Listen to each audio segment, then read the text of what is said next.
Corona महामारी के बढ़ते प्रकोप के बीच ब्लैक फंगस बीमारी के मामले भी देखने को मिल रहे हैं। ब्लैक फंगस इन्फेक्शन तेजी से फैलता है और इसकी वजह से लोगों के आंखों की रोशनी तक चली जाती है या कुछ अंग काम करना बंद कर देते हैं। वहीं कुछ केस में मौत भी हो सकती है।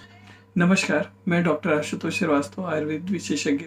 आज हम ब्लैक फंगस के लक्षणों को कैसे पहचानें और किन बातों की सावधानी रखें जिससे हम ब्लैक फंगस से बच सकें, उसके विषय में बात करेंगे।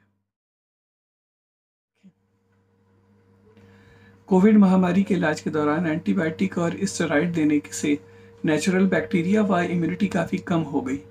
ब्लैक फंगस एटमॉस्फेयर में सामान्य रूप से रहता है। जब हमारे शरीर के अच्छे बैक्टीरिया शरीर में भरपूर मात्रा में रहते हैं तो ये ब्लैक फंगस को शरीर में पनपने नहीं देते हैं। लेकिन जब शरीर में इनकी संख्या कम हो जाती है तो ब्लैक फंगस हमारे शरीर पर हावी हो जाता है। और यदि मधुमेह के रोगी की शुगर कंट्रोल नहीं है तो ब्लैक फंगस को बढ़ने के लिए एक आइडियल एटमॉस्फेयर मिल जाता है। इसलिए डायबिटीज़ के मरीजों के लिए यह और भी घातक साबित हो सकता है। ब्लैक फंगस का इलाज समय रहते किया जा सकता है, लेकिन आंख और ब्रेन पर असर होने के बाद इसे कंट्रोल करना थोड़ा मुश्किल हो जाता है। ब्लैक फंगस के लक्षणों में नाक से काला या भूरा बहाव होना, इससे नाक बंद होने लगती है। गाल और आंख पर सूजन आने लगती है।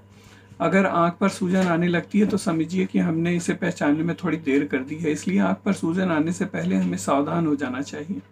ब्लैक फंगस के लक्षण कोविड के इलाज के बाद भी उभर सकते हैं। वहीं अस्पताल में भर्ती वेंटिलेटर के मरीजों को भी ब्लैक फंगस होने की आशंका रहती है। इसलिए अगर इसके लक्षणों को पहचान कर जल्दी से पकड़ लें तो बेहतर है, वरना जान जाने का खतरा भी हो सकता है। अगर आपको नाक में दिक्कत महसूस हो रही हो, सिर दर्द हो रहा हो, चेहरे के एक हिस्से में दर्द महसूस हो या वो सूज जाए, चेहरा सुन्न पड़ रहा हो, चेहरे का रंग बदल रहा हो, पलकें सूजने लगी हों, दांत हिलने लगे, तो समझना चाहिए कि ब्लैक फंगस ने आपको संक्रमित कर दिया है। अगर ब्लैक फंगस ने आपके फेफड़े पर आक्रमण कर दिया है तो बुखार की समस्या हो सकती है, सांस लेने में दिक्कत, कफ या कफ में खून आना, सीने में दर्द, धुंधला दिखाई पड़ना आदि लक्षण दिख सकते हैं। अगर इस तरीके के लक्षण दिखाई दे रहे हैं तो तुरंत किसी डॉक्टर से संपर्क करिए। दवाइयों से भी इसका इलाज हो जाता है, कुछ मौक़ों पर सर्जरी भी करनी पड़ सकती है। इसलिए अगर आपको डायबिटीज़ है और कोरोना से संक्रमित हो गए हैं तो अपना ब्लड शुगर नियमित तौर पर चेक करते रहें और डॉक्टर की सलाह से शुगर की दवाई बिल्कुल संभल कर लें।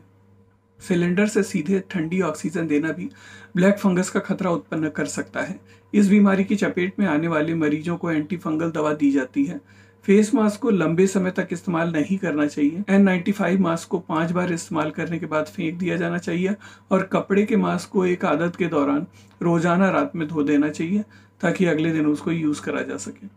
नम स्थानों पर मास्क को नहीं रखना चाहिए। अगर किसी मास्क को लंबे समय तक इस्तेमाल किया जाता है तो इससे ब्लैक फंगस का खतरा बढ़ सकता है।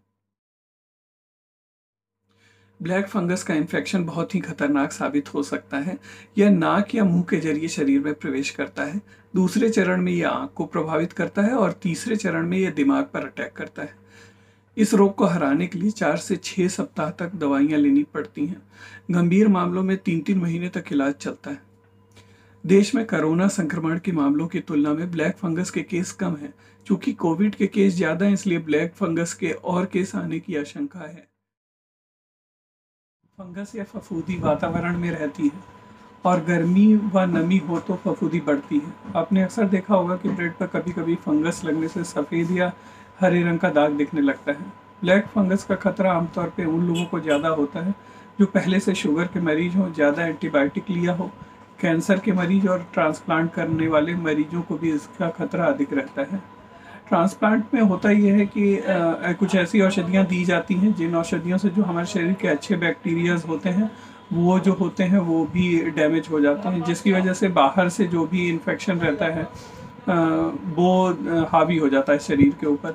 इसी प्रकार से जब कीमोथेरेपी वगैरह दी जाती है कैंसर के पेशेंट में या रेडियोथेरेपी दी जाती है तो जो अच्छे बैक्टीरियाज होते हैं शरीर में वो भी डैमेज हो जाते हैं, जिसकी वजह से ब्लैक फंगस होने का जो खतरा रहता है वो बढ़ जाता है।